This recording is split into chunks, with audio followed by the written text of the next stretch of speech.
हाँ करता था उन्होंने बोला जम्मू एंड कश्मीर में इनमें से कौन सा आर्टिकल, और एक शायद उसमें ऑप्शन नन ऑफ दिस भी होगा। सर 5 ऑप्शन थोड़ी है। मान लो कि ऐसा कर लेते हैं, चलो मैं 5 कर रहा हूँ। यूपीएससी में 7-7 ऑप्शन आए थे कभी कभी, तो यहाँ तो 5 ही कर रहे हैं। अब एक बात सोचो, अब बताओ कि इनमें से जम्मू कश्मीर से कौन सा आर्टिकल रिलेट करता है। ऊपर वाला तो है नहीं। अच्छा 317 टालो, और 30 बाकी नहीं करता, बाकी ध्यान दें 30। बाकी ध्यान नहीं है।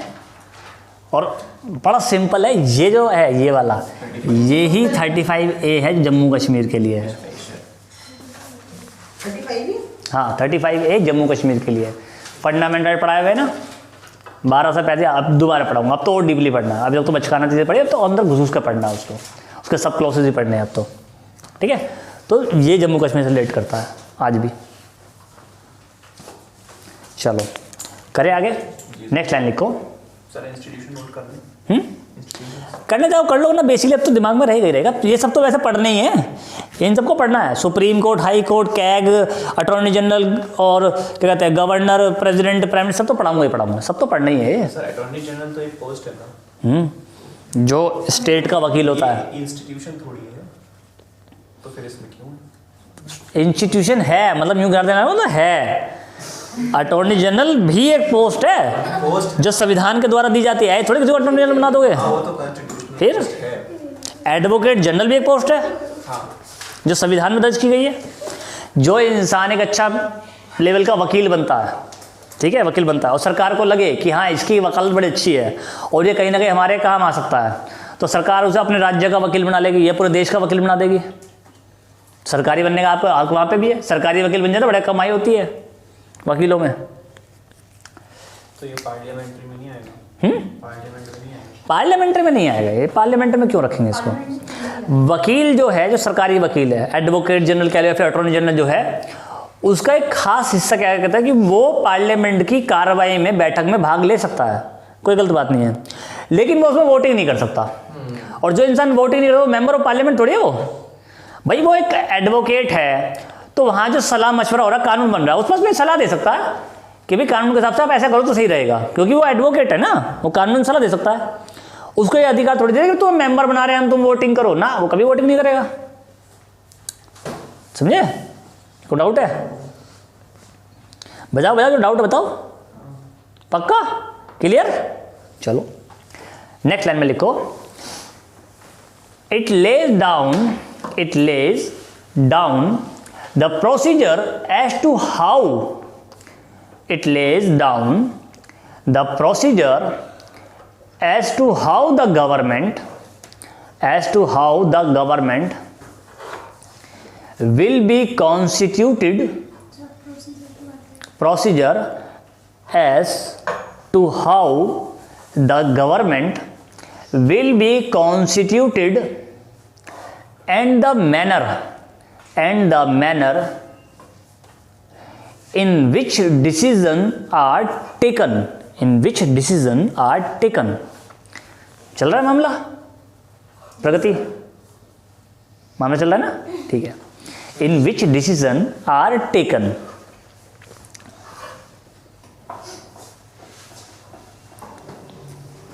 ठीक। नेक्स्ट पॉइंट में लिखो, इट डिफाइंस द पावर्स। किसका? पहले वाले का?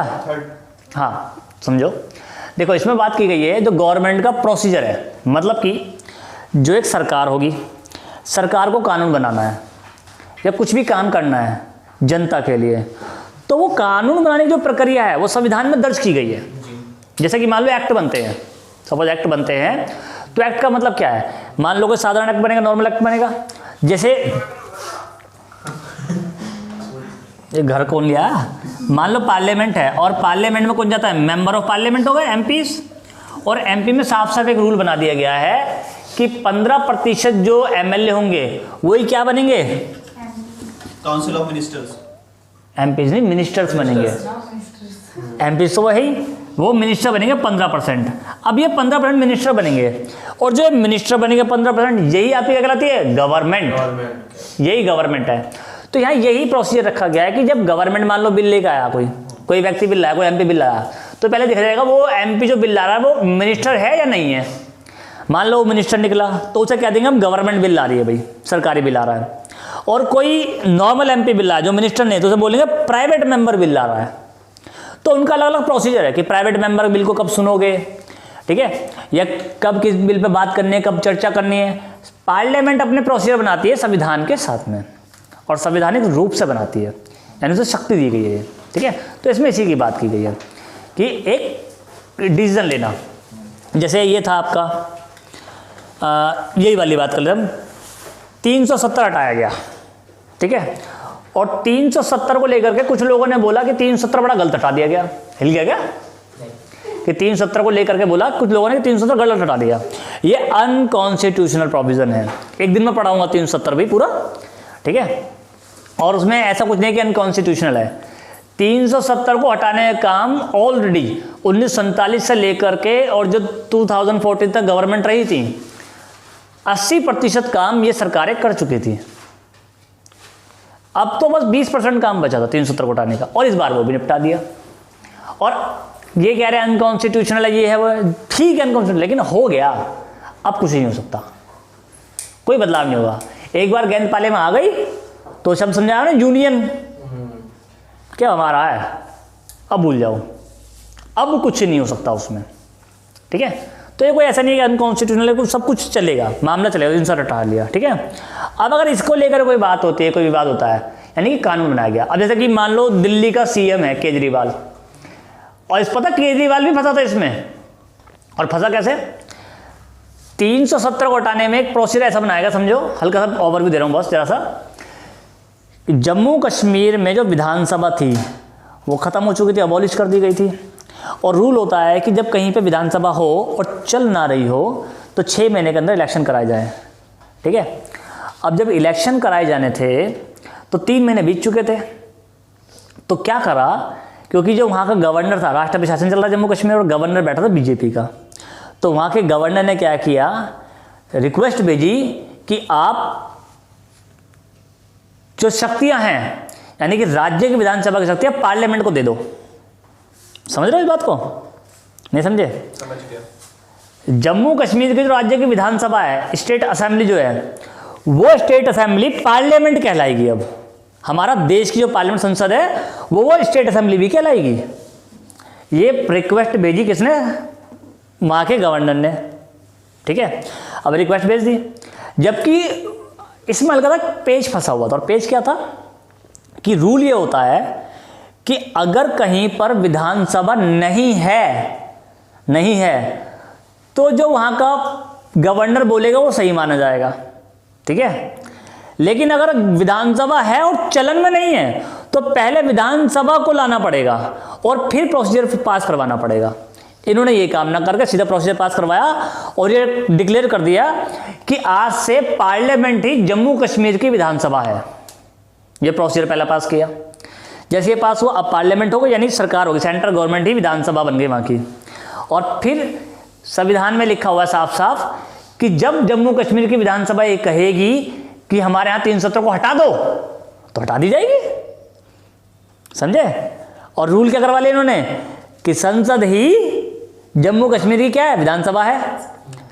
अब तुरंत अमित शाह बिल ले आए कि जम्मू कश्मीर की विधानसभा कह रही है कि 370 हटा दो। सब लोग देख के हैरान क्या कर रहे हैं, और तुरंत मामला बन गया कि हटाओ 370 को। और 370 हटाया, फटाफट से एक और बिल लिया है कि जम्मू कश्मीर और लद्दाख को अलग अलग करके यूनियन टेरिटरी बना दो। डल गया अपने पाले में। अब चिल्लाते रहो जितना भाई लोग बाग, कोई चिल्ला रहा खूब चिल्लाओ, कोई फर्क नहीं पड़ने वाला, क्योंकि गेम खेला गया बहुत। और केजरीवाल ने बड़ी बड़ाई की, अरे वाह क्या बात है, क्या स्टेप लिया। और ये मैं बता रहा हूँ ईमानदारी से कि ये कोई ऐसा नहीं था कि अमित शाह उठे काम कर डाला, ऐसा कुछ नहीं था।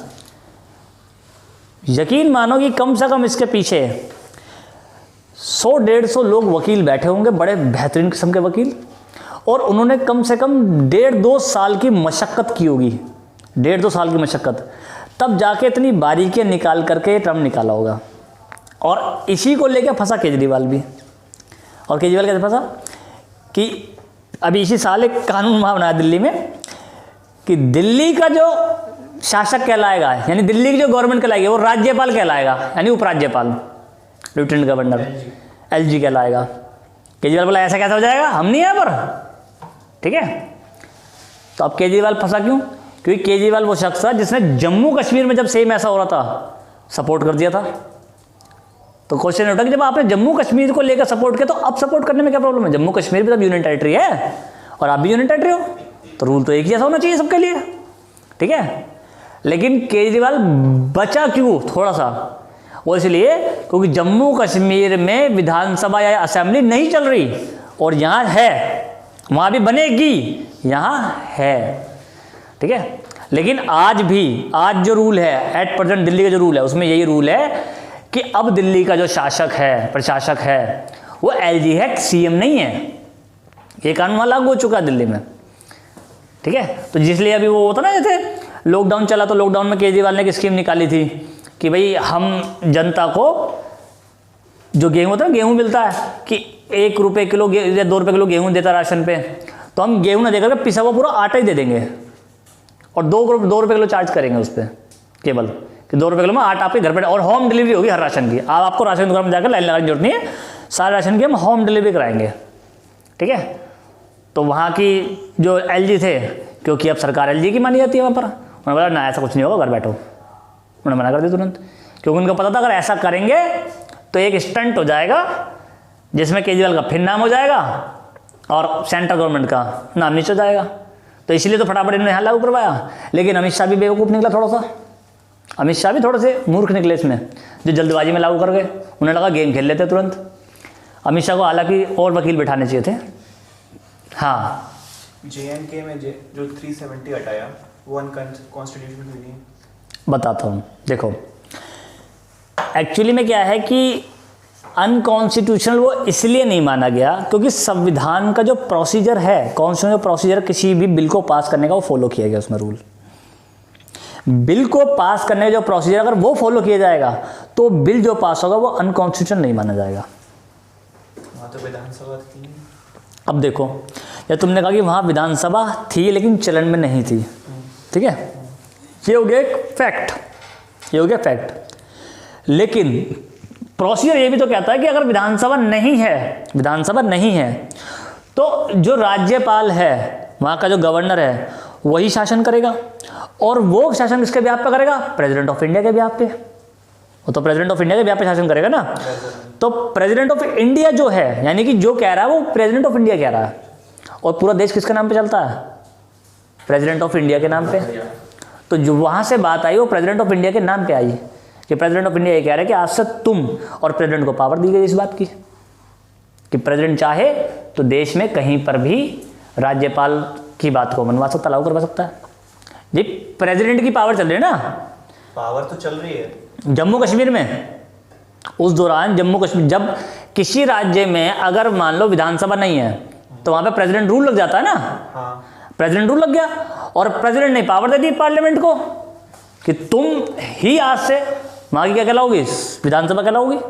लेकिन जो अमेंडमेंट करना है 370 का, तो उसके लिए क्या है, वो क्या प्रोसीजर ये है कि उसमें विधानसभा बैठेगी, वो लोग डिसाइड करेंगे कि हमको ये चाहिए कि नहीं चाहिए। हाँ, तो वो क्यों नहीं? ये प्रोसीजर है। देखो सुनो मैं बता रहा हूँ। अगर आप विधानसभा के रूल में जाकर देखो, विधानसभा का रूल क्या कहता है कि अगर विधानसभा किसी राज्य में है और वो किसी कारण से चलन में नहीं हो तो 6 महीने के अंदर इलेक्शन करा के उसको चलन में लाना जरूरी है, ठीक है। यह है विधानसभा का कानून, ठीक। लेकिन जहाँ विधानसभा है और पार्लियामेंट है तो ऊपर तो पार्लियामेंट मान जाएगा देश के लिए, ऊपर तो पार्लियामेंट मान जाएगा। और मैंने बताया आपको, जब भी ऐसा कोई डिस्प्यूट होगा तो आर्टिकल 154 क्या कहता है कि जो पार्लियामेंट की पावर होगी वही मानी जाएगी, सेंट्रल गवर्नमेंट का जो कानून होगा वो माना जाएगा स्टेट डिस्प्यूट में, ठीक है। भाई मान लो अगर वहाँ विधानसभा होती और चलन में होती तो क्वेश्चन उठता कि हाँ विधानसभा चलन में है और उस हिसाब से काम होना चाहिए। अभी वहाँ विधानसभा चलन में नहीं थी, तो जब प्रेसिडेंट ऑफ इंडिया है, प्रेसिडेंट ऑफ इंडिया जो हुआ वही तो वहाँ की विधानसभा कहलाया, क्योंकि वहाँ प्रेसिडेंट रूल चल रहा है और प्रेसिडेंट ने बोला कि मैं तुम्हें अथॉरिटी देता हूँ कि तुम यहाँ की विधानसभा हो। पार्लियामेंट को उन्होंने विधानसभा बना दिया वहाँ की, यानी कि विधानसभा चलन में आ गई वहाँ पर। जब अच्छा तो ऐसा करो, मान लो मैं तुम्हें अथॉरिटी देता हूं कि तुम यहां से जाकर के मेरे केबिन में जाकर बैठ जाओ और तुम मेरा रोल अदा करो। सपोज मैं कहूँगा तुम एक दिन के लिए मैं बन जाओ, ठीक है।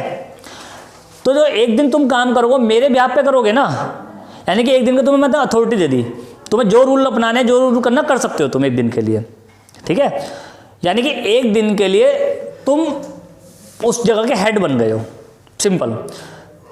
हेड तो मैं बन गया, लेकिन जो कॉन्स्टिट्यूशन में प्रोसीजर है वही तो फॉलो करूंगा कि मैं अपने तरफ से इजाद कर दूं। प्रोसीजर फॉलो, तो अब देखो प्रोसीजर फॉलो किया गया। अब मान लो, अब एक बात बताओ, जब प्रेसिडेंट ऑफ इंडिया ने कहा कि पार्लियामेंट ही जम्मू कश्मीर की विधानसभा बनेगी, अब पार्लियामेंट ही जम्मू कश्मीर की असेंबली बनेगी, तो अब असेंबली बन गई, असेंबली बन गई। और प्रोसीजर में लिखा है कि असेंबली खुद बोलेगी कि 370 हटा दो तो हट जाएगा। समझ में आया? कंफ्यूजन है? देखो सुनो सुनो, देखो ऐसा करते हैं इसको। हाँ जैसे मान लो ये रहा, जम्मू कश्मीर जो है, जम्मू कश्मीर की जो लेजिस्लेटिव असेंबली है इसकी बात हम कर रहे हैं, ठीक है। प्रेसिडेंट ऑफ इंडिया है, मान लो ये प्रेसिडेंट है।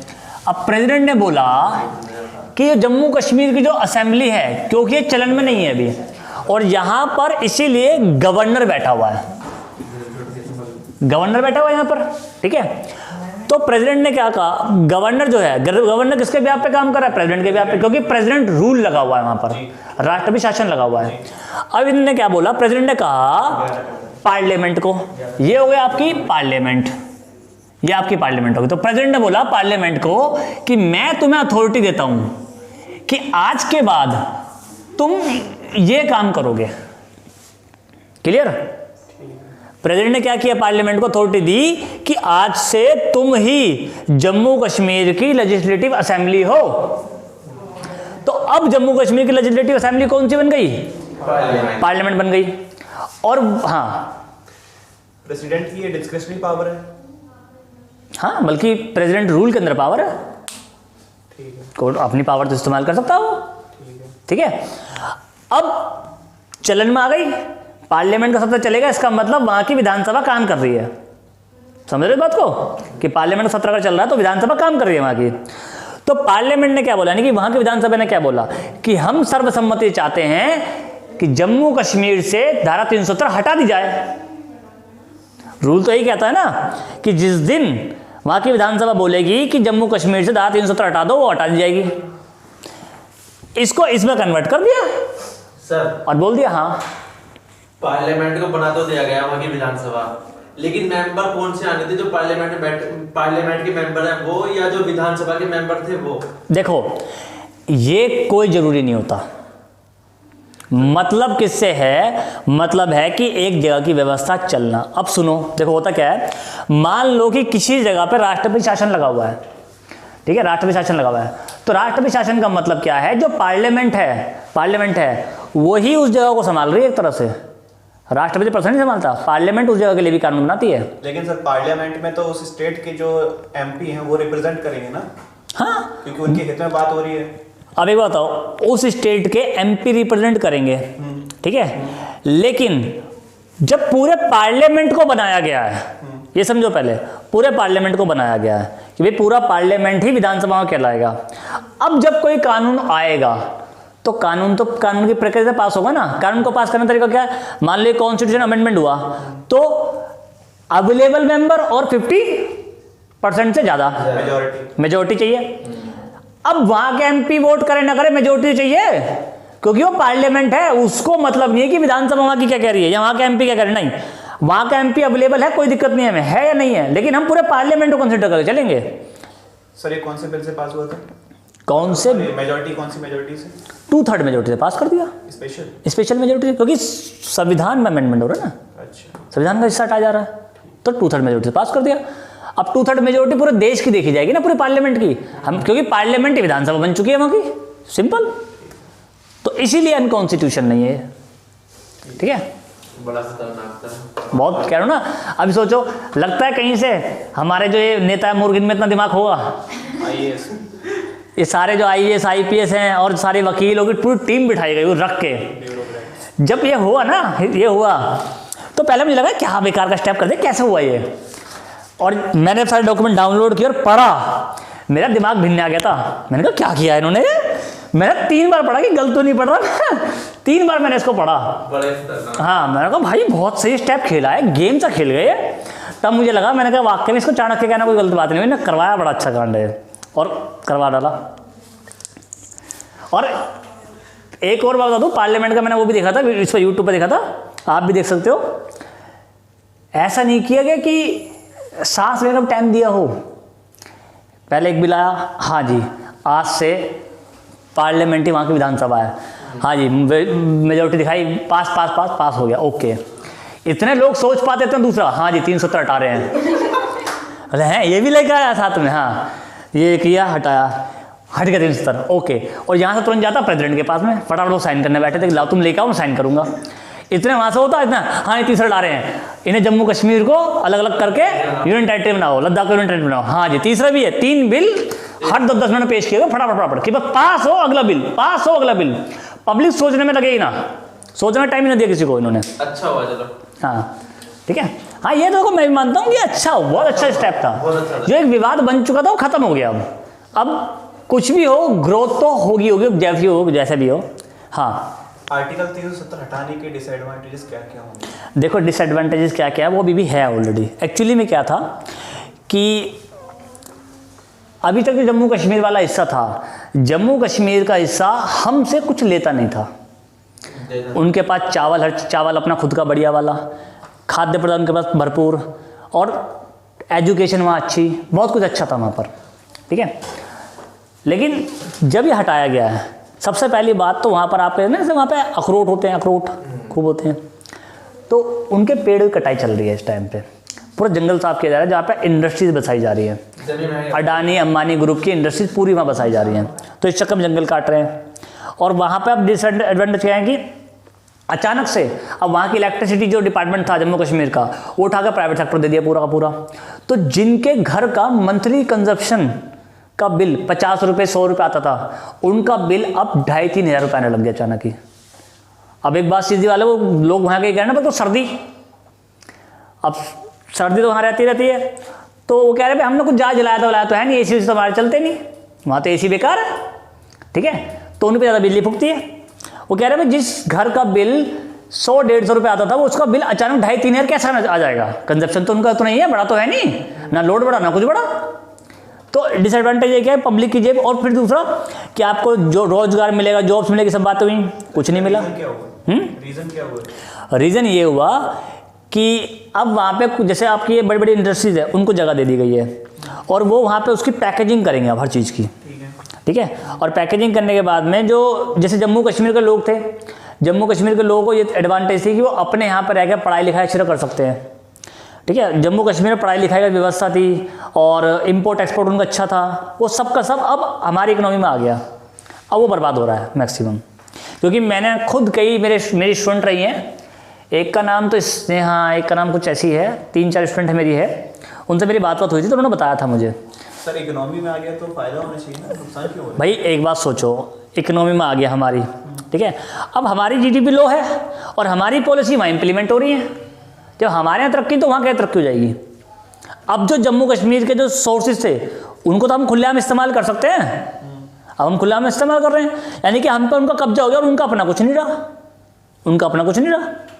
तो इस बात से वो लोग डरे हुए। पहले वहाँ पे जॉब सिस्टम था, जॉब थी, अब वो खत्म हो गई। जॉब कैसे खत्म हो गई? पर पहले वहाँ की स्टेट गवर्नमेंट जो है वो अपने लिए जॉब निकाल सकती थी, ठीक है। अब वो जॉब डिपेंड होगी, क्योंकि वो यूनियन टेरिटरी बनी है, अब वो जॉब डिपेंड होगी सेंट्रल गवर्नमेंट के ऊपर, कि सेंट्रल गवर्नमेंट निकालेगी तो जॉब आएगी, सेंट्रल गवर्नमेंट निकाले नहीं तो जॉब कैसे आएगी सरकारी? सर 370 में कुछ ये भी था कि जैसे मान लो कोई जम्मू कश्मीर का बच्चा यूपी पढ़ने आ रहा है, जम्मू कश्मीर तो उन्हें स्कॉलरशिप देगी और साथ में यूपी वाले भी देंगे। हाँ, अब हट चुका है तो वो सब चीज खत्म हो चुकी है।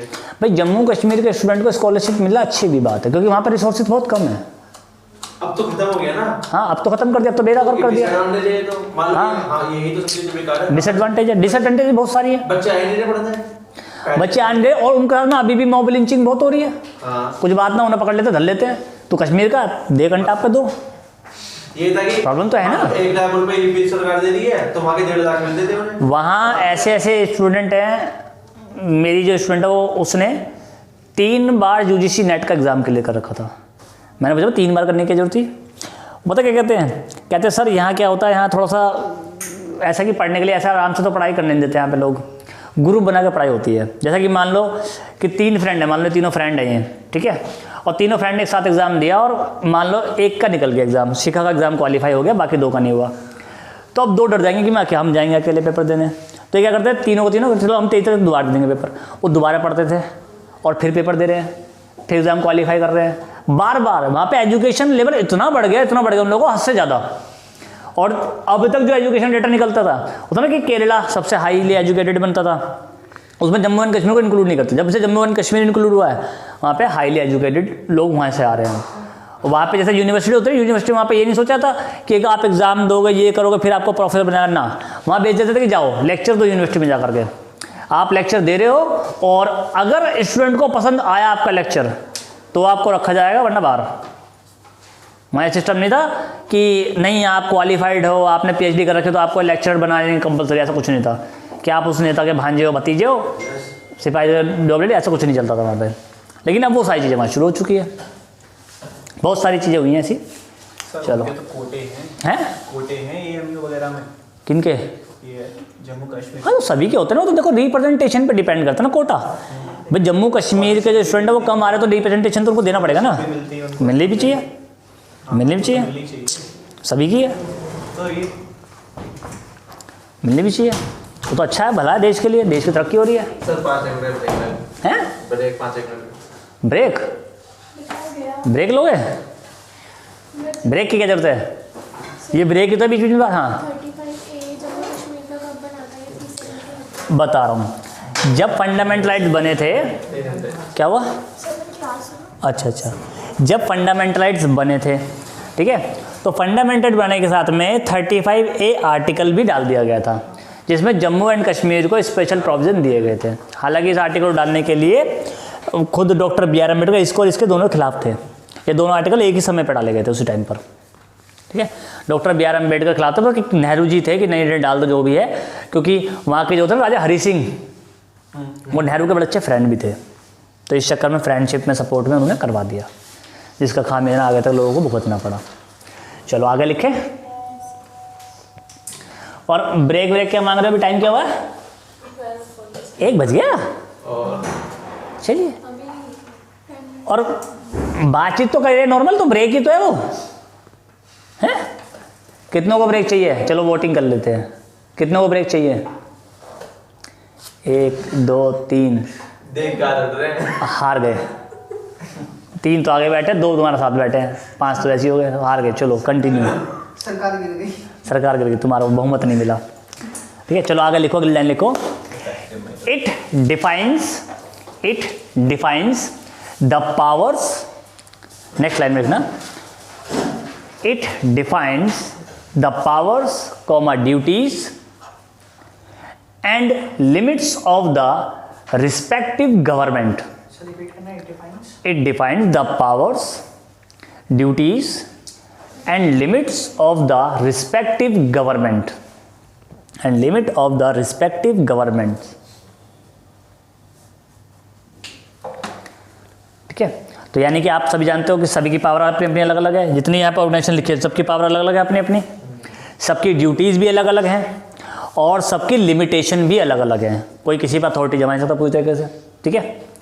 इसके बाद नेक्स्ट पॉइंट देखो, it also tells the rights, it also tells the rights of the citizens, the rights of the citizens and defines the rule of law, and defines the rule of law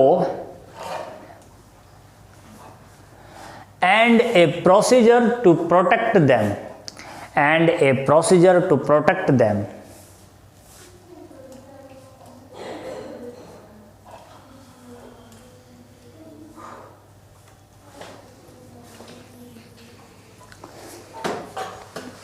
ठीक है, इसके बाद next line में लिखो, यहाँ तक ये point खत्म हो गए। अब नेक्स्ट पॉइंट आ रहा है, जो इसमें था ना टॉपिक जो थे इसमें पॉइंट चल रहे थे वाले, खत्म हो गए वाले पॉइंट। अब नेक्स्ट पॉइंट आ रहा है आपका सीधा, ठीक है। लिखो, all the democratic countries have their own constitution, all the democratic countries have their own constitution,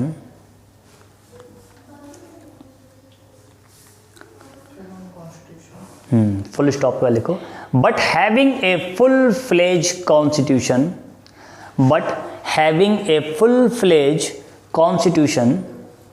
So full fledged का meaning क्या है? Fledged का पूर्ण रूप से आधारित संविधान, ठीक है। But having a full fledge constitution in a country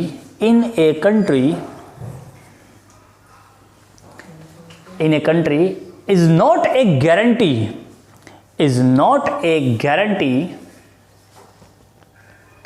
for it to be truly democratic,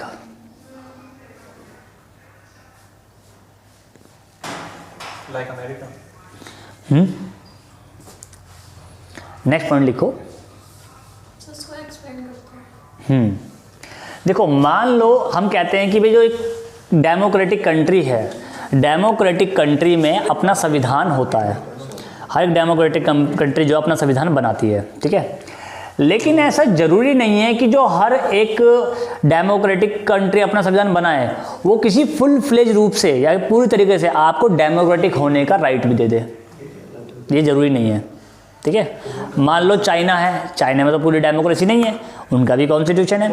Russia है, रशिया में फुल डेमोक्रेसी नहीं है, उनका भी तो कॉन्स्टिट्यूशन है, ठीक है। तो ऐसा ज़रूरी नहीं होता है, ये डिपेंड करता है वहाँ की जनता पे, वहाँ की आवाम पे। जैसे कि नेपाल ने जब कॉन्स्टिट्यूशन बनाया अपना, तो नेपाल ने भी यही बात बोली, नेपाल के लोगों ने, कि ठीक है आप संविधान बना लिया, लेकिन हमारा संविधान पूरी तरह डेमोक्रेटिक संविधान नहीं है, ठीक है।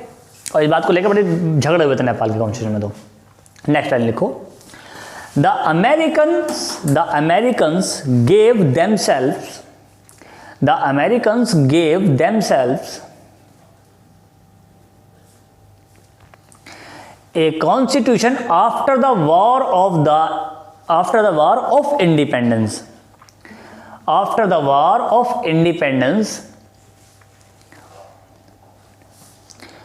against the Great Britain in 1787, sir repeat. कहाँ से करना है? कंप्लीट तो मैंने बोला ही नहीं इसमें। अरे पूरा। अच्छा, the Americans gave themselves a constitution after the war of independence against the great Britain in 1787, 1787। Great Britain in 1787। बहुत धीमा लिखते तुम लोग, बहुत धीमा। अब धीरे-धीरे स्पीड बढ़ेगी। हाँ, आर्टिकल लिखे तुम लोगों ने क्या? हाँ बिल्कुल, हाँ भाई, किस किसने आर्टिकल लिखे जरा बताओ। मतलब मैंने कहा था न्यूज़पेपर से आर्टिकल लिखने हैं। ना एडिटोरियल लिख लो, आर्टिकल क्या लो, बताओ किस किसने लिखे। ठीक है, यूपीएससी वालों के लिए कहा था कंपलसरी, तो आज सबमिट करना ज़रा। वाह वाह, कल से सभी के आर्टिकल जो भी लिखोगे यहाँ पे जमा हो जाने चाहिए। सर वाइट शीट पे ना, प्लेन पे? हाँ, प्लेन पेपर और वाइट शीट पे लिखने हैं, ठीक है ना। कॉपी करना होता है? हैं? हाँ, कॉपी को देख के लिखो, न्यूज़पेपर को देख के जो न्यूज़पेपर में आर्टिकल है वो एज इट लिख डालो, ठीक है, लेकिन लिखना है। पढ़ के लिखो या बिना पढ़े लिखो, लेकिन लिखना जरूर है, बस लिखना जरूर है, ठीक है। एक आर्टिकल तो लाना ही लाना लिख करके, ठीक है। चलो, क्या न्यूज़पेपर के बारे में जैसे सुबह है ना वो बड़े हाँ इंडियन एक्सप्रेस बताया था, इंडियन एक्सप्रेस से लिखो, डेली आता डेली। मैं हिंदू से तो हिंदू से लिख ले, किसी के पास लेकिन लिखना जरूरी है। मेरे पास डेली वो आती है पीडीएफ, द हिंदू और इंडियन एक्सप्रेस, मतलब डेली डेली वाला। अच्छा किसी को चाहिए नहीं आता हो तो बता देना। मेरे को दे दियो फिलहाल, डेली सेंड कर। क्योंकि मैं कभी कभी पढ़ नहीं पाता हूँ, तो मैं पढ़ लिया करूँगा, बहुत दिन हो गए पढ़े हुए यार। मेरे को पढ़ाई दोबारा स्टार्ट सी करनी है, रुक सी गई, ज़्यादा मौज होगी लाइफ में। तो बताइए। अच्छा अभी तो बहुत पढ़ना है यार, सर, अभी क्या हुआ अभी तो है? पढ़ाई शुरू हुई है, पार्लियामेंट में जाएंगे। अभी तो वहाँ पे जाऊँगा, मैं तो वहाँ डर लग रहा है, वहाँ बहुत पढ़ाएंगे और वहाँ तो हैं, कौन नहीं डरता यार, मैं डरता हूँ। मेरा बच चले, मैंने पहले सोचा था, वो ऐसी बातचीत चल रही थी, तो फ्रेंड्स का सर्कल बैठा था ना, कहता इस बनने के बाद सबसे पहले काम क्या करेंगे। मैं कहा सबसे पहले तो किताबों में आग लगाऊंगा, मैं कहा रख के सारी किताबें जलाऊंगा, ओहो धुआं धुआं है ज़िंदगी, क्या बड़ा सरूर मिल रहा है। फिर जब बाद में समझ में आया कि मुकेश अब तो इनकी ज़रूरत ज़्यादा पड़ेगी, मैंने कहा भाई अभी ना उठा कर लाइब्रेरी बनाओ अब वो लाइब्रेरी बनेगी और कुछ नहीं है। मेरे फ्लैट में कबर्ड के अंदर सब कपड़े भी नहीं थे, तो किताबें भरी पड़ी हैं, धड़ाधड़ किताबें भर रखी है मैंने। कबर्ड टेबल क्या चलो आगे लिखो, next line. Similarly the French people approved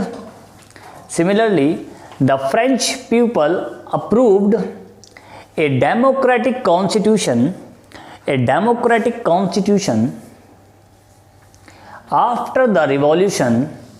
after the revolution similarly the French people approved a democratic constitution after the revolution. For example, first in 1791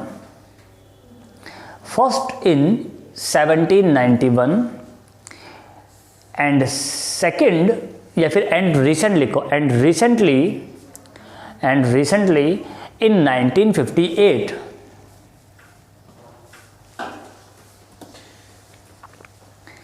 about women ना, वुमेन फुल स्टॉप हुआ लिखो। Since then it has become a practice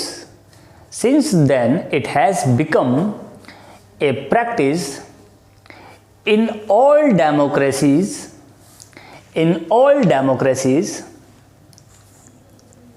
to have a written constitution. Become a practice in all democracies to have a written constitution.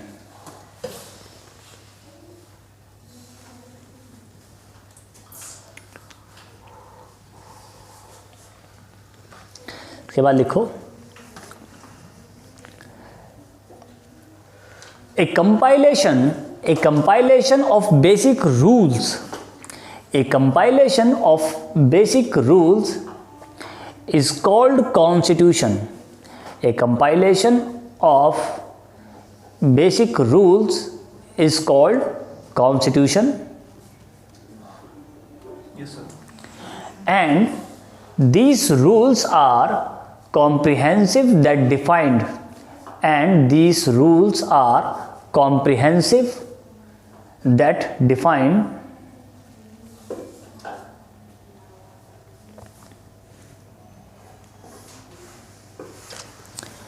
इसमें point लिखो, number 1 point, the power of the elected government to do things. The powers of the elected governments to do things.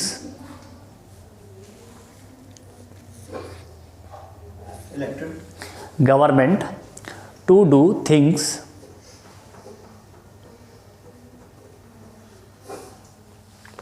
Next point, the limitation for not to do certain things.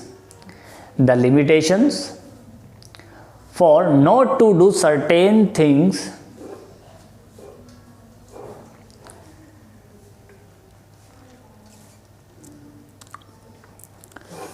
Next point, fundamental rights of the citizens, fundamental rights of the citizens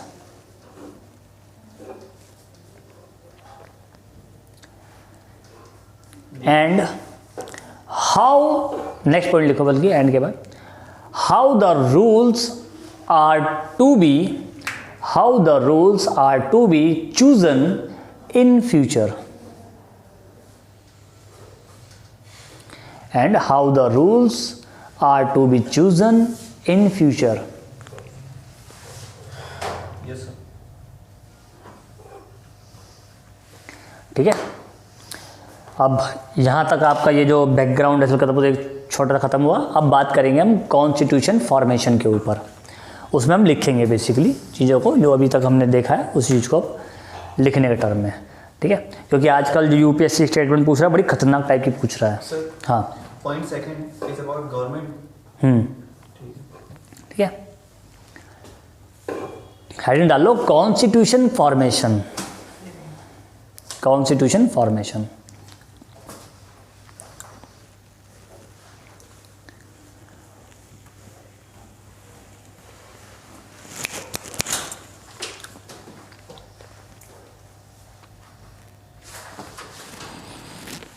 और ये जो short notes है जो मैं बनवा रहा हूँ, मैं पहले बता रहा हूँ। ठीक है, लक्ष्मीकांत को पढ़ना शुरू कर दो। लक्ष्मीकांत का 4th एडिशन किसके पास नहीं है? 4th एडिशन हैगा, जिसके पास नहीं है उसको मैं सॉफ्ट कॉपी भेज दूंगा। ठीक है, मैंने आपको भेजी थी आपसे। हाँ ठीक है। और हैं, अगर खरीदना चाहते हो मार्केट से तो खरीद लो 4th एडिशन। हाँ PDF सेंड किया था, नहीं तो प्रिंट आउट, बल्कि प्रिंट आउट अगर निकालना चाहो तो मुझे बता देना, वो पेज नंबर बता दूंगा कि ये वाले प्रिंट आउट मत निकालना, बस पूरी बुक को प्रिंट आउट करने की जरूरत नहीं, वो आधी बुक काम की है बस। हाँ, सारे का प्रिंट आउट निकाल के मत बैठ जाना, आधी बुक ही काम की है वो। आप करा के लेना, पैसे दे देंगे। ये तो काम रह गया, वहाँ जाकर बैठ कर प्रिंट, मैं पेज नंबर बता दूँगा, ये पेज नंबर का प्रिंट आउट ले लेना, बस बहुत रहेगा उतना ही, क्योंकि जो पढ़ना है वो करो ना। सर वैसे 4th एडिशन कहाँ मिलेगा इस टाइम सेकंड में? दुनिया में मिल रहा है, ऑनलाइन मंगा ले। ऑनलाइन मंगा ले, खूब मिल रहा है। तारक मेहता पे सेक्टर 10 की मार्केट के पास मिल जाएगा। अरे ऑनलाइन मंगा ले। ना मिले तो सही बात है, ऑनलाइन मंगा लेना, आराम से मिल जाएगा। ठीक है, चलो लिखो हिस्टोरिकल बैकग्राउंड, हिस्टोरिकल बैकग्राउंड। अच्छा, अभी जब तक ये सब समझा रहा हूँ, समझ में आ रहा ना ये हिस्सा? ठीक है, कोई डाउट है पीछे? सर एक चीज, हाँ, आपने जो इसमें सेकंड पॉइंट लिखा है, the limitation for note to the government के लिए, जो भी चीज़ है वो गवर्नमेंट के लिए, पब्लिक के लिए, दोनों के लिए होगा। भाई पब्लिक की भी अपनी लिमिटेशन होती है, पब्लिक है थोड़ी कुछ भी करे। इमरजेंसी देख सर वीडियो को पॉज करो, बहुत देर से चल रही हो। चलने दे, इसके पेट में दर्द हो रहा है, वीडियो चल रही है तो चल रही ना वीडियो, टकाटक, हिला विला तो कुछ नहीं है। सर आपको PDF मैं तो हिलूंगा ही, या मैं यूँ कर लूँ और फिर बढ़ाऊँ। चलो अब बात करते हैं हिस्टोरिकल बैकग्राउंड की। लिखो पहले, इन 1928 इन 1928 मोतीलाल नेहरू, कौन थे मोतीलाल नेहरू? जवाहरलाल नेहरू के पिताजी। भैया भैया दो दूसरा ना दिखे दिमाग से अभी तक। भैया, चलो यही बोला। सही बात है, चलो भैया ही बोला। भाई वाह, बुद्धि बहुत तेज है लड़की की। हाँ, बुद्धि बहुत तेज है। ठीक है, Motilal Nehru and 8 other Congress leaders and 8 other Congress leader drafted a constitution for India. Drafted a constitution for India.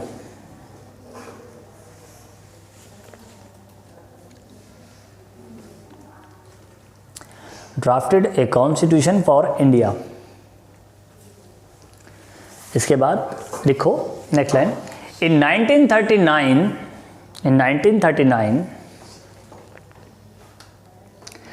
Indian national Congress या शॉर्ट फॉर्म में आईएनसी लिखा करो, इतना बड़ा क्यों लिखते हो INC. In its session at Karachi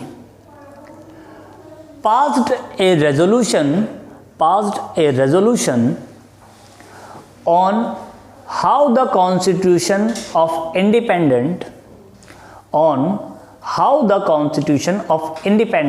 India resolution on how the constitution of independent India should look like constitution of independent India should look like। Sir ये फर्स्ट थी सेशन है, हाँ नहीं फर्स्ट सेशन नहीं थी, ये 1931 का सेशन था, बस ऐसे नहीं था कि फर्स्ट सेशन है, ठीक है। ये क्यों किया गया, अब देखो इसका बैकग्राउंड भी हल्का सा सर कौन सा सेशन था? है, कौन सा सेशन था ये? 1931 का सेशन। 1931 बोला मैंने, मैं 39 कर दिया, माई मिस्टेक, 1931 कर लो। फर्स्ट सेशन था ये कांग्रेस का? नहीं दूसरा है यार, कोई सा भी सेशन नहीं था, ईयर है। एक बहुत सारे सेशन हो चुके थे उसमें था। देखो 1885 में कांग्रेस बनी, 1885 में, तो हर साल सेशन हो रहे थे, ठीक है, तब से हर साल सेशन हो रहे थे। उसमें से ये सेशन एक इंपॉर्टेंट सेशन था, क्यों था, क्योंकि मैंने आपको बताया था वो कॉन्स्टिट्यूशन मेकिंग, कॉन्स्टिट्यूशन वाला हम पढ़ रहे थे, मैंने बताया था आपको इंडिया इंडिपेंडेंट एक्ट के बारे में। उसमें एक बात बताई थी कि 1929 में जो सेशन हुआ था लाहौर में, उसमें पंडित जवाहरलाल नेहरू थे, और उन्होंने क्या घोषणा कर दी थी कि हम क्या करेंगे, घोषित हो गए, आज़ादी ले लेंगे 26 जनवरी 1930 तक, ठीक है। तो जब 30 तक आज़ादी लेने की बात हुई तो 31 में फिर सेशन किया गया दोबारा से कि भैया जो इन्होंने बात कह दी उसको तो कुछ इंप्लीमेंट करना है, कुछ तो करना है उस पर, तो उसके लिए कराची सेशन में बात की गई। सर इंडियन इंडिपेंडेंट एक्ट तो 1935 का था ना? नहीं, वो गवर्नमेंट ऑफ इंडिया एक्ट है 1935, गवर्नमेंट ऑफ इंडिया एक्ट। बहुत गड़बड़ा रहे हो, रेगुलर पढ़ाई करो 6 घंटे से कम, और मिनिमम 10 से 12 घंटे पढ़ो, खूब पढ़ो। बल्कि कुछ समय के लिए तो मेरे को लग रहा है कि यहीं बैठ कर पढ़ाना पड़ेगा। यहाँ से जाने टाइम नहीं मिलता। क्यों 10 से 12 घंटे कैसे निकालेंगे? टाइम क्यों नहीं मिलता? सर 10 से 12 घंटे बोल रहे हैं। हाँ, टाइम क्यों नहीं मिलता, क्वेश्चन तो यही है। सर 24 में से 8 घंटे तो सोते हैं। 6 कर दो, 2 घंटे बचेंगे। ना वो नहीं हो पाएगा। क्यों नहीं हो पाएगा अभी? कभी कभी तो सोते होते भी नहीं है, लेकिन सोया करो, अच्छी बात, सोना बड़ी अच्छी बात है, अगर सोते तो अच्छी बात है। 6 घंटे बहुत है, 6 घंटे सो लिए, बच्चे 18 घंटे लाइफ के, 18 में 3 घंटे यहाँ क्लास ले ली, 15 घंटे बचे। 6 घंटे सोता कौन है? 15 घंटे में से आपका मनोरंजन का 1 घंटा निकाल दो, खूब मनोरंजन करो 1 घंटे में, 14 घंटे बचे। खाना पीना वो सब करना 1 घंटे में, वो सब कर लिया, 13 घंटे बचे, ठीक है। 13 घंटे में से अगर आप खुद को सजाना संवारने में भी लगाओगे टाइम 1 घंटे का, ठीक है, तो आपके पास 12 घंटे बचे। आप बताओ 12 घंटे और क्या करना है, क्या करना है? मैं बताऊं सर, मैं बताता हूँ। मैं मान लो रात को 12 बजे सोया, सुबह उठूंगा 8 बजे। चाहे पापा तो 4 बजे उठा देते हैं, तो कितने कितने घंटे सर? 8 घंटे मान लो, ठीक है। हाँ। तुम कोचिंग गए 3 घंटे, 1.5 घंटा आने का, 1.5 घंटा जाने का, 3 घंटे बर्बाद हो गए।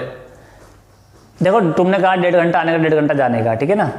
अब इसमें से आप ये कर सकते हो कि वो जो 2 घंटे वहाँ का है, जो तुम्हारे 10 घंटे 12 घंटे बच रहे हैं, उसमें से आप कम करके 8 घंटे पढ़ो। चलो 8 करो, 8 घंटे तो पढ़ सकता है इंसान, 8 घंटे बहुत होता है, बहुत ज़्यादा होता है। 8 घंटे कम नहीं है 8 घंटे पढ़ना, अगर 6 से 8 घंटे पढ़ रहे हो तो सफिशिएंट है। तो तुम 1 साल में समझ लो कलेक्टर बन जाओगे, इतना तो मैं इंजीनियरिंग में 6 से 8 घंटे पढ़ लो। इतना तो मैंने इंजीनियरिंग की जल्दी पढ़ा। इंजीनियरिंग में कौन पढ़ता है बे? मैं एक हाथ पढ़ा था बस।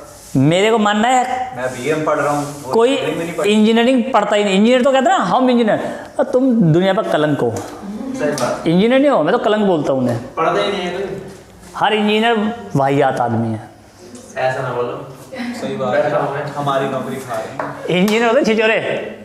ये बात तो मानने वाली है। फिर और मुझे इंजीनियर से बड़ी नफरत थी, मैंने कभी नहीं, मेरा धक्का तो मैं नहीं करूँगा, जीवन में नहीं करूँगा इंजीनियरिंग। सर आपने क्या किया ग्रेजुएशन में? मैंने बीए, सोच रहे हैं हाँ मैंने बीए की, सिंपल बीए, एकदम नॉर्मल बीए, बात खत्म है। साइंस बैकग्राउंड साइंस बैकग्राउंड मेरा रहा 12 तक साइंस। उसके बाद में मेरे पापा ने बोला देख ले इंजीनियरिंग कर ले, नंबर भी आया AIEEE ऑल इंडिया रैंक 121 थी मेरी। मैं चाहता तो आराम चला था, लेकिन अपने वो गधों की लिस्ट में शामिल नहीं होना था। हमने कहा हम नहीं जाए कतई भी, कुछ भी कर लो। सर अच्छा था इंजीनियरिंग का। और ना मेरे खुद दोस्त बने हुए हैं, सब बर्बाद है। तो बहुत अच्छा था, अभी तो खराब हुआ है बस। उस टाइम से खराबी की शुरुआत तो अभी चल रही है ना। सारे मेरे दोस्त ऐसे ही बैठे हुए हैं, सरकारी नौकरी तैयारी में लगे बैठे कहते कहीं के इंजीनियरिंग कर करके। वो तो गवर्नमेंट के और अब जो ये है क्या नाम है, उसके बाद में मतलब फिर मन तो था ही नहीं, हमें तो लगता है कि बीए करेंगे सिंपल, कि आर्ट्स पढ़नी है। शौक मेरा आर्ट्स पढ़ना है, जबरदस्ती घर वालों ने साइंस पढ़ा दी थी। घर वाले होते हैं हाँ, फिजिक्स केमिस्ट्री मैथ और फिर कंप्यूटर साइंस उसमें। और कंप्यूटर साइंस ले ली कि हमने एक बार मन में आया था कंप्यूटर कुछ ना बने तो कंप्यूटर इंजीनियर बन जाएंगे, ठीक है।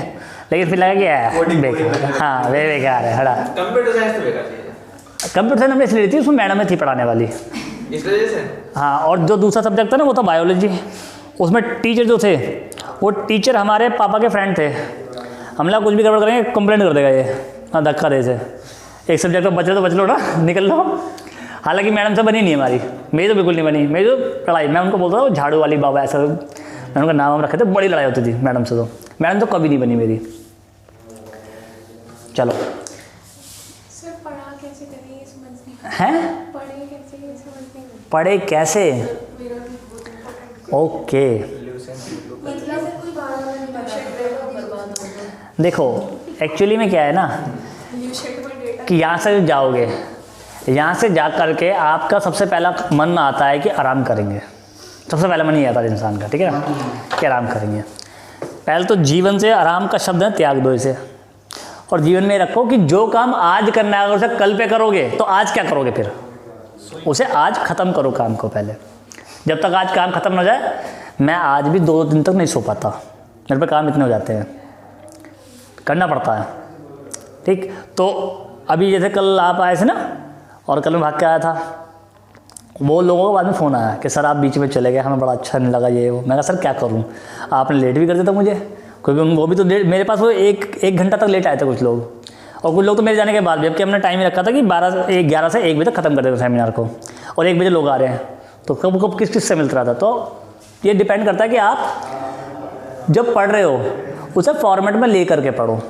और टीवी अगर कोई देखता है, टीवी देखना कर दो बंद, ईमानदारी से बता रहा हूँ, टीवी मत देखो। हाँ कोई पिक्चर अगर देखनी है तो देख लो, वो तुम यूट्यूब पर देख सकते हो, डाउनलोड करके देख सकते हो, वो अलग बात है, लेकिन टीवी देखना बंद कर दो।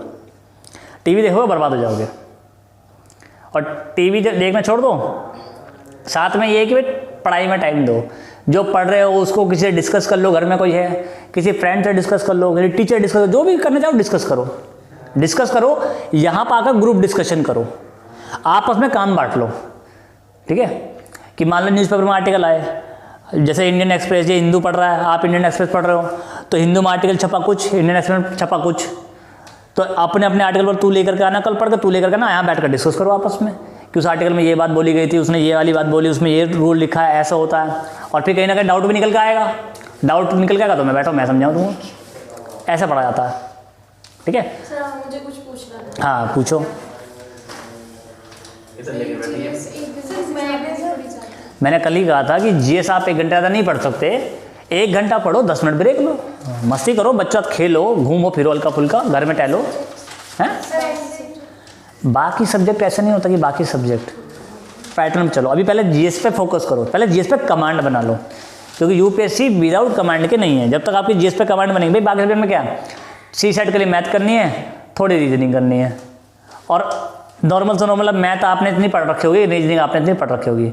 नहीं भी करो तो 1 महीने के लिए अगर आप मैथ और रीजनिंग प्रैक्टिस करोगे तो हो जाएगी आराम से। तो अभी रीजनिंग और मैथ्स इंग्लिश में कुछ नहीं करना अभी, सिर्फ ये जीएस ही पढ़नी है। अभी ब्रह्म ज्ञान है जीएस पढ़ना, और कुछ नहीं। कोई 2 आर्टिकल समझ में नहीं आया। हाँ दिखाओ article.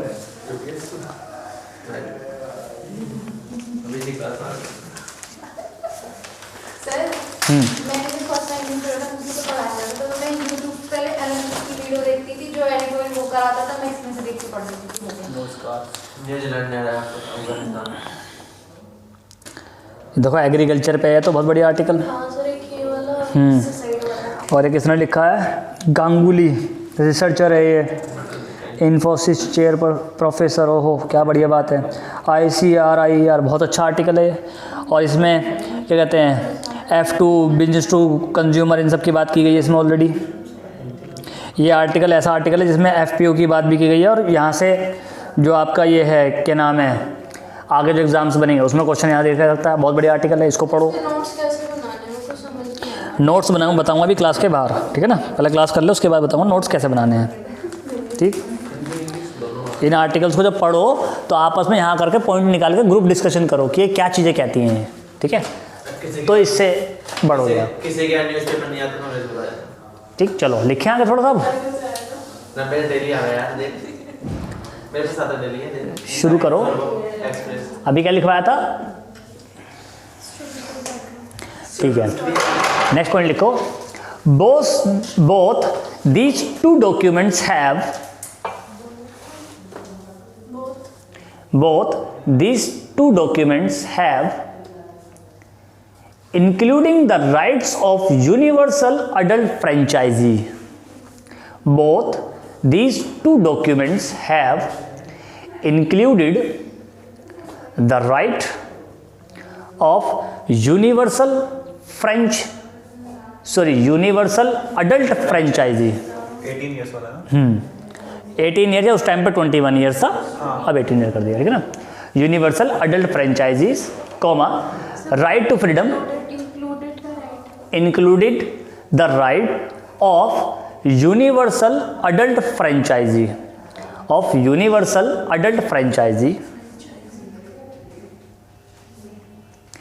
Comma right to freedom of equality, right to freedom and equality लिखो, right to freedom and equality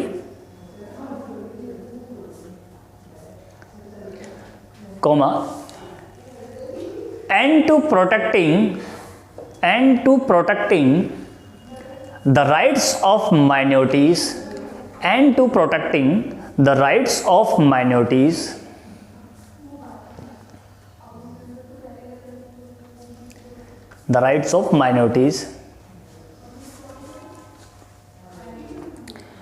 Next point.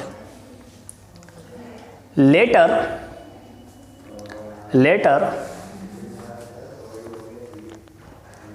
the provisions of these documents provided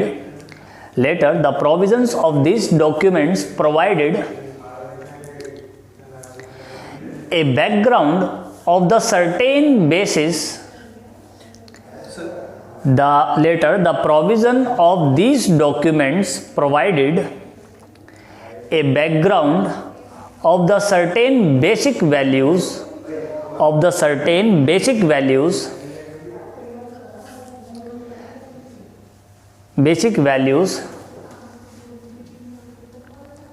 comma which were accepted by the leaders and included in the constitution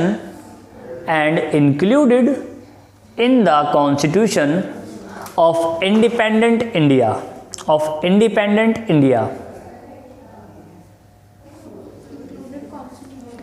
Included in the constitution of independent India. जी सर। of independent India. Sir explain.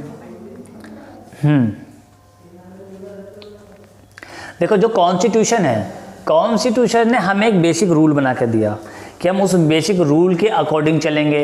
यानी कि आज़ादी के बाद का जो भारत होगा वो कुछ नियमों कानूनों को मान के फॉलो करेगा, ठीक है। जैसे कि मान लो देश का प्राइम मिनिस्टर बनना है तो उसके लिए कुछ रूल होंगे, देश का प्रेसिडेंट बनना है तो उसके लिए कुछ रूल होंगे। ऐसा नहीं कर सकता ना कि कोई किसी को उठाया कि तू प्राइम मिनिस्टर आज से, तू PM आज से, तू CM आज से, ऐसा नहीं होगा। हर चीज़ के लिए एक प्रोसीजर होगा, एक प्रक्रिया होगी और उसी को फॉलो करते हुए ही हम वो व्यवस्था को बनाएंगे, चलाएंगे। तो इसमें बात बोलेगी इंडिपेंडेंट इंडिया का एक फॉर्मेट बनेगा और वो फॉर्मेट कॉन्स्टिट्यूशन में लिखा गया। हाँ सर जैसे और कंट्रीज का नॉन रिटन कॉन्स्टिट्यूशन है, हमारा देखो मान लो अगर हमारा होता, ठीक है, क्योंकि हमने पहले से ही लिखने पे जोर नहीं दिया था और उसी वजह से जो ब्रिटिश थे वो हमारे यहाँ पे आते चले गए और उन्होंने नए नए नियम और सिद्धांत और कानून बना लिए अपने अपने, ठीक है। तो हमने सोचा कि आगे भविष्य में ऐसी गलती ना हो, भविष्य में ऐसी गलती ना हो। या जैसे एक और लड़ाई चल रही थी कि देश में कई लोग बोल रहे थे कि हमें अलग अलग रहना है, बहुत से राजे रजवाड़े थे, उदयपुर की संस्था और बहुत सारे हैदराबाद था, ये सब बोलते थे कि हम तो अलग अलग रहेंगे, हम इंडिया में शामिल नहीं होना चाहते, ठीक है। तो इनको क्या बोला गया कि ना, तो ये डर भी था कि अगर इनको शामिल भी कर लिया और रिटर्न कॉन्स्टिट्यूशन नहीं बना, ठीक है, तो सबके सब मानेंगे नहीं और फिर कल को देश टूट गया तो मजाक बन जाएगा हमारा, ठीक है। क्योंकि ऑलरेडी से अमेरिका है, फ्रांस है, जर्मनी है, इधर ये यूएसएसआर है, इन सब ने ऑलरेडी ऐसा कॉन्स्टिट्यूशन बना लिया था, तो उनके दिखे एडवांटेज है, कुछ उनके एडवांटेज दिखे, तो उसको देख करके लगा कि हाँ भाई एक रिटर्न कॉन्स्टिट्यूशन होने से एक फ़ायदा होता है कि जो हमारे रूल बने हुए हैं हम उसी पे फॉलो करेंगे, कोई और फॉलो नहीं कर पाएगा। अब मान लो रिटर्न कॉन्स्टिट्यूशन नहीं हुआ, ठीक है, और अभी जो पीएम है सपोज वो बोल दे कि कल से कि मान लो अभी तो कहते हैं कि हिंदू धर्म बनाओ, कल से बोल दे हिंदू धर्म हो गया, इंडिया हिंदू के लोगों का है, मुस्लिम रहेंगे नहीं, कोई लिखित में संविधान नहीं है। योगी जी तो कर देता था नाम, अभी तक तो योगी जी मामला निपटा चुके होते हैं। इंडिया का नाम चेंज हो जाता तक। हाँ अब तक तो सही बात है, सच में हिंदुस्तान हो जाता। हाँ इंडिया का नाम सच में हिंदुस्तान कर देते, हिंदुस्तान का या हिंदुत्व कर देते, हिंदुत्व, हाँ। इनका कोई भरोसा नहीं है।